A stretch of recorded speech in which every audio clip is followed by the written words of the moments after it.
इसमें हम आज आपको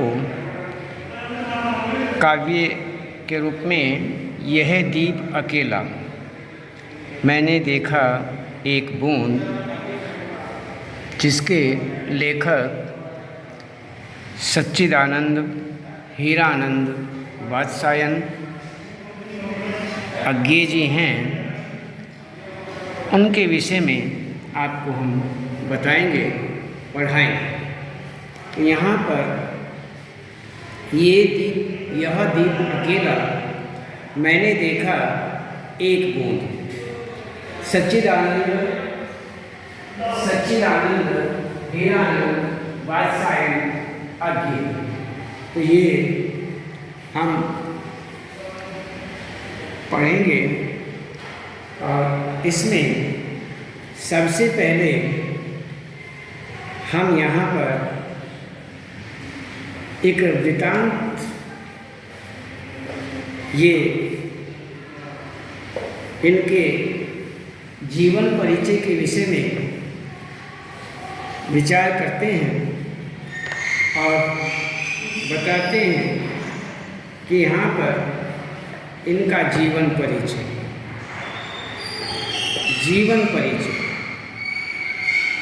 तो अज्ञे का मूल नाम सच्चिदानंद, जो अज्ञे हुए हैं इनका मूल नाम सच्चिदानंद हीरानंद वात्स्यायन था।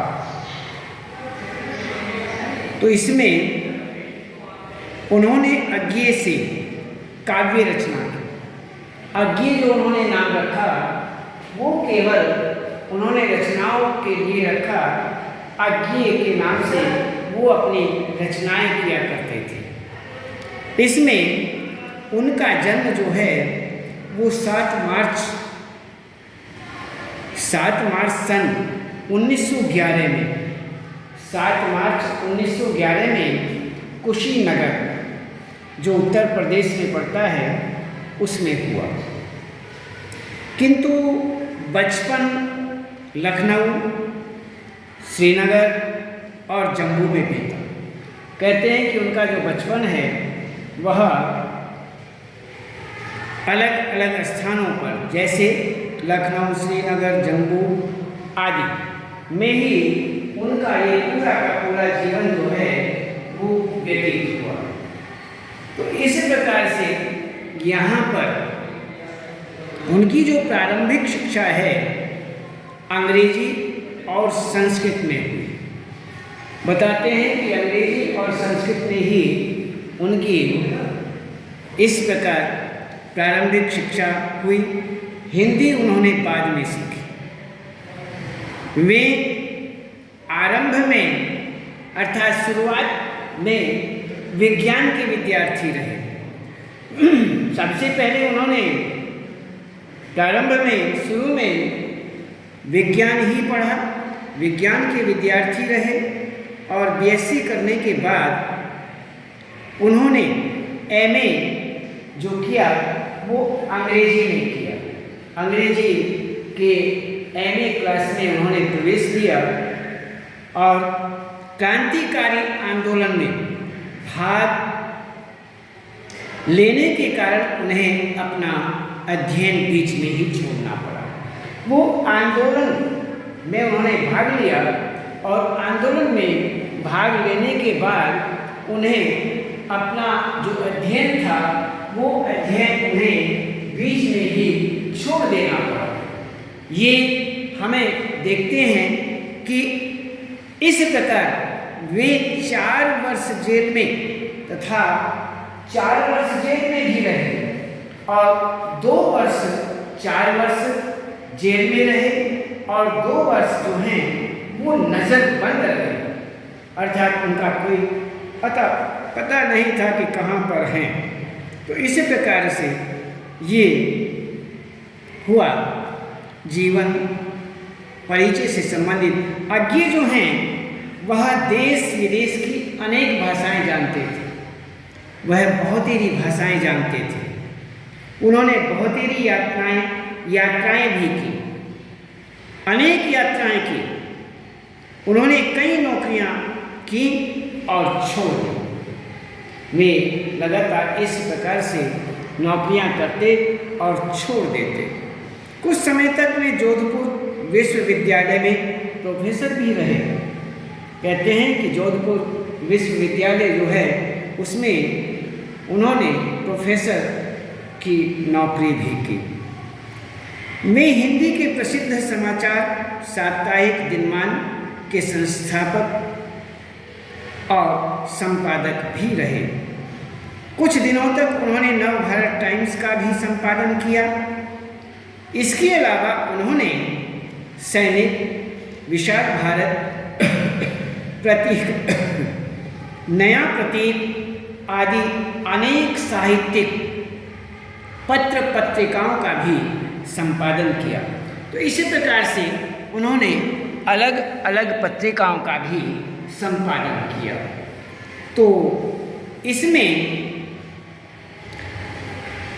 इसके अलावा उन्होंने अन्य आज़ादी के बाद की हिंदी कविता पर उनका व्यापक प्रभाव रहा।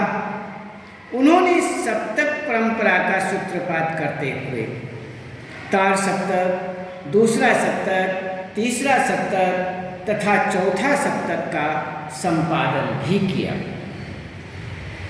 तो प्रत्येक सप्तक में 7 कवियों की कविताएं संग्रहित हैं जो शताब्दी के कई दशकों की काव्य चेतना को प्रकट करती हैं। सन 1987 में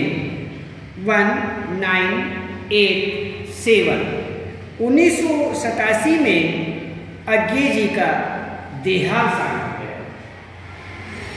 1987 में उनका शरीर पूरा हुआ और इस प्रकार उनका जीवन बीता। इसी ही बीच उन्होंने बहुत सारी रचनाएं की। अज्ञे ने साहित्य की अनेक विधाओं पर लेखनी चलाई। अलग अलग विधाओं में उन्होंने लिखा, जिनमें काव्य, कहानी, उपन्यास, यात्रा वृत्तांत, निबंध, आलोचना आदि प्रमुख माने जाते हैं। इसमें यहाँ पर उनकी प्रमुख रचनाएं निम्नलिखित मानी जाती हैं। निम्नलिखित रचनाएं उनकी हैं और इनके अंतर्गत जैसे काव्य को हम देखें तो भग्नदूत, चिंता, हरी घास पर अक्षण भर, बाबरा और अहेरी, ये सारी की सारी जो हैं उनके ये काव्य से संबंधित काव्य रचनाएं, ये हमारी पूरी काव्य रचनाएं। और इसमें इंद्रधनुष रौंदे हुए, आंगन के पार द्वार, कितनी नावों में कितनी बार, सागर मुद्रा, अरे ओ करुणा प्रभा में, सुनहरे शैवाल, सभी कविताओं का संग्रह सदा मीरा नाम से 2 भागों में प्रकाशित हुआ। सदा मीरा नाम के 2 भागों में ये सारी कविताएं जो थी, काव्य जो थे, उनका प्रकाशन हुआ। तो इस प्रकार उन्होंने नाटक भी लिखे, उत्तर और प्रियदर्शी। उत्तर और प्रियदर्शी नाम से उन्होंने नाटक भी लिखे। उपन्यास शेखर एक जीवनी, नदी के द्वीप, अपने अपने अजनबी और यात्रा वृत्तांत के अंतर्गत अरे याया और रहेगा या, एक बूंद सहसा उछली। इन्होंने निबंध संग्रह के अंतर्गत त्रिशंकु सब रंग, कहानी संग्रह विपथगा, परंपरा, कौठरी की बात, शरणार्थी, जय तो, ये तेरे प्रतिरूप आदि। इस प्रकार इन्होंने कहानी संग्रह भी किया। कहानी काव्यगत विशेषताएं अज्ञेय प्रकृति प्रेमी और मानव मन के अंतर्द्वंद्वों के कवि माने जाते हैं। उनकी कविता में व्यक्ति की स्वतंत्रता का आग्रह है और बौद्धिकता का विस्तार भी माना जाता है। उन्होंने शब्दों को नया अर्थ देने का प्रयास किया। नया अर्थ देने का प्रयास करते हुए हिंदी काव्य भाषा का उन्होंने विशेष रूप से विकास किया। विशेष रूप से वह विकास करते हैं और इस प्रकार अज्ञेय प्रतीकों के प्रयोग में कुशल माने जाते हैं। वे अपनी बात कहने के लिए सार्थक प्रतीकों का प्रयोग करते हैं, जैसे किसी को शब्द कंकड़, किसी को शब्द हैं कंकड़, कूट लो, पीस लो, छान लो, डिबिया में डाल दो। इस प्रकार यहाँ पर कवि ने काव्य भाषा में शब्दों का नया रूप दिया। इन्होंने मुख्यतया संस्कृत में शब्दावली का प्रयोग किया, परंतु कहीं कहीं अंग्रेजी, उर्दू आदि के शब्द भी यहाँ पर प्रयुक्त हुए हैं। उनका भी इन्होंने विशेष रूप से प्रयोग किया। तो यहाँ पर ये बताते हैं, तो तुम्हारे आह्लाद से या दूसरों के किसी स्वैराचार से, अतिचार से, यह स्रोतस्विनी की कर्म नाशा, कीर्ति नाशा, घोर का। तो इसी प्रकार से इनका यहाँ पर काव्य की विशेषताएं बताई जाती हैं। तो हम यहाँ पर विशेष रूप से इस बात को देखते हैं और यहाँ इन्होंने मानवीकरण अलंकारों का भी प्रयोग किया। मानवीकरण अलंकार के अंतर्गत यहाँ पर विशेष रूप से ये बताया जाता है। तो हम इस बात को देखते हैं और इन्होंने यह दीप अकेला, इसके बाद हम देखते हैं यह दीप अकेला मैंने देखा एक बूंद। इसमें इन्होंने क्या भाव व्यक्त किए हैं, इन भाव के विषय में हम जानते हैं। यह कविता जो है वो अज्ञेय द्वारा रचित काव्य संग्रह बावरा अहेरी से ली गई है। इसमें कवि ऐसे दीप की बात करता है जो स्नेह से भरा, गर्व से भरा, मद माता भी है किंतु अकेला है। अहंकार का मद हमें अपनों से अलग कर देता है। कवि कहता है कि इस अकेले दीप को भी पंक्ति में शामिल कर। तो इस प्रकार से यहाँ पर पंक्ति में शामिल कर लो। पंक्ति में शामिल करने से उस दीप की महत्ता एवं सार्थकता बढ़ जाएगी। ये वास्तविकता है। जो पंक्ति हमारे सामने है, उस पंक्ति से यदि एक दीपक को हम अलग कर दें और उस दीपक की महत्ता घट जाती है, और यदि उस दीपक को हम उस पंक्ति में रख दें तो उसकी महानता बढ़ जाती है। इसीलिए यहाँ पर इस प्रकार से कहा गया है कि दीप का पंक्ति या समूह में विलय ही उसकी ताकत का, उसकी सत्ता का सार्वभौमिकरण माना जाता है। उसके लक्ष्य उद्देश्य का सर्वव्यापीकरण माना जाता है। ठीक यही स्थिति हम मानते हैं कि यदि हम देखें कि इस विषय में यह जाने कि वह जो दीप है वह अकेला है, और यदि हम उसे पंक्ति में पंक्तिबद्ध कर दें तो उसका अस्तित्व बढ़ जाएगा, उसके अस्तित्व की प्रधानता हो जाएगी, वह आगे और अधिक बढ़ जाएगा। तो इसी प्रकार से यहाँ पर बताया गया है कि ठीक यही स्थिति मनुष्य की भी है।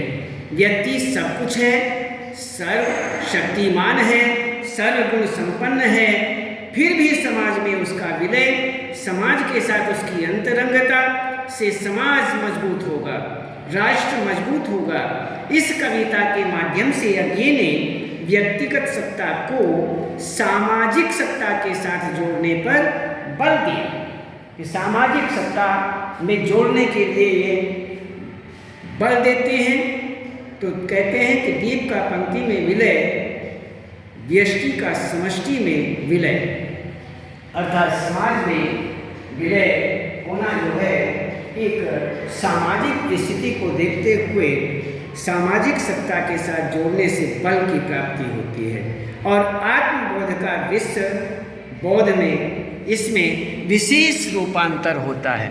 तो ये हमें यहाँ पर विशेष रूप से इसमें हमने आपको बताया कि यह जीव अकेला, जो कि सच्चिदानंद नहीं आनंद बाद से आए अज्ञे जी का लिखा हुआ है, इसमें आपके सामने इनका जीवन परिचय, जो जीवन परिचय है और साहित्य से संबंधित परिचय इनका